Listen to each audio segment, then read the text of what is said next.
waspada, dan berbagi.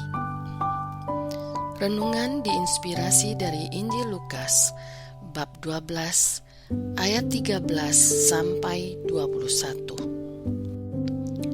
Seorang dari orang banyak itu berkata kepada Yesus, "Guru, katakanlah kepada saudaraku supaya ia berbagi warisan dengan aku."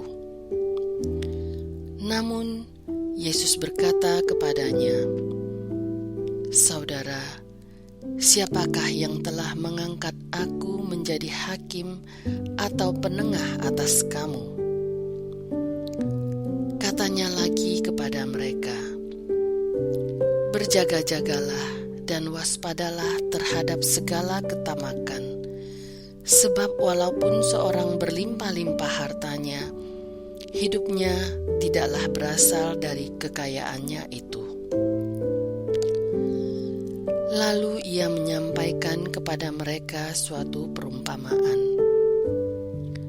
Ada orang kaya, tanahnya berlimpah-limpah hasilnya. Ia bertanya dalam hatinya, "Apakah yang harus aku perbuat? Sebab aku tidak mempunyai tempat di mana aku dapat menyimpan hasil tanahku." Lalu katanya, "Inilah yang akan aku perbuat. Aku akan merombak lumbung-lumbungku, dan aku akan mendirikan yang lebih besar, dan aku akan menyimpan di dalamnya semua gandum dan harta bendaku. Sesudah itu, aku akan berkata kepada jiwaku, 'Jiwaku, engkau memiliki banyak harta, tertimbun untuk bertahun-tahun lamanya. Beristirahatlah, makanlah, minumlah, dan bersenang-senanglah.' Tetapi Allah berfirman kepadanya, 'Hai engkau orang bodoh, pada malam ini juga jiwamu akan diambil darimu.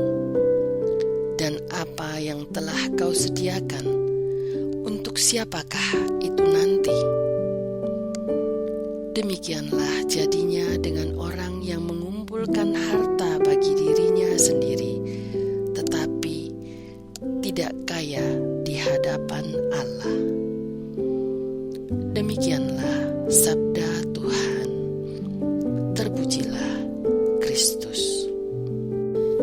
Di bacaan hari ini, dengan perumpamaan tentang orang kaya yang bodoh, Yesus mengingatkan kita agar berjaga-jaga dan waspada terhadap segala ketamakan.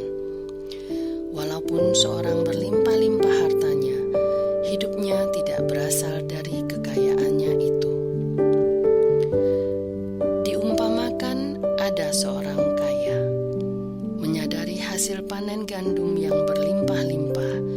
Ia berencana merombak lumbung-lumbungnya dan mendirikan yang lebih besar agar dapat menyimpan semua gandum juga harta benda lainnya. Ia berkata dalam hatinya, "Sekarang aku bisa hidup tenang, makan enak, dan bersantai seumur hidup." Ia begitu larut dalam kesombongan serta rasa puas diri yang menjadikannya abai akan kuasa Allah.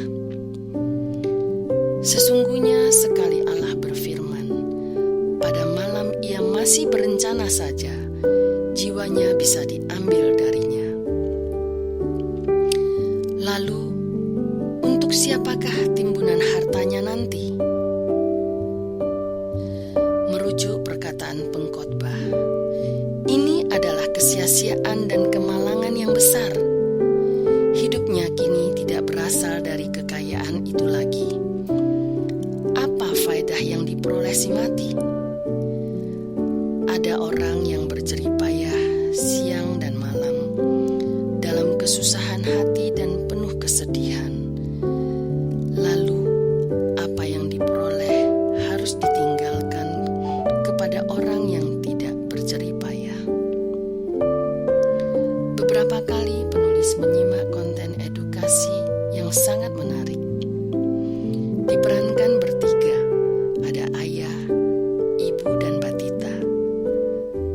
masing-masing berhadapan dengan piring tertutup yang seharusnya berisi biskuit. Permainan bermaksud menguji sikap si anak ketika mengetahui salah satu piring orang tua kosong saat dibuka. Konten diakhiri ekspresi orang tua yang kaget, terharu, bertepuk tangan dalam tawa bahagia, bangga, juga pelukan hangat ayah dan ibu untuk si anak yang membagikan kelebihan biskuitnya ke piring kosong. Sejak dini, sang batita telah diajar berbagi, jangan pelit, apalagi rakus. Bukan seperti si kaya yang bodoh, sudah berumur pun lupa apa arti kata cukup. Renungan hari ini berintikan pilihan sikap kita. Adakah kita bersikap kemelekatan akan harta benda fisik atau duniawi? Karena hidup itu bukan tentang menimbun, melainkan tentang kapan berkata cukup dan mau berbagi. Marilah berdoa. Allah Bapa yang Maha Kasih, kasih dan berkat-Mu selalu berlimpah dan tak berbatas. Jadikanlah aku semakin hari semakin mengenal-Mu, sehingga berkat-berkat yang kuterima tidak menjadikanku lalai dan tamak, tetapi selalu mampu hadir untuk berbagi, terlebih kepada orang-orang sekitar yang sungguh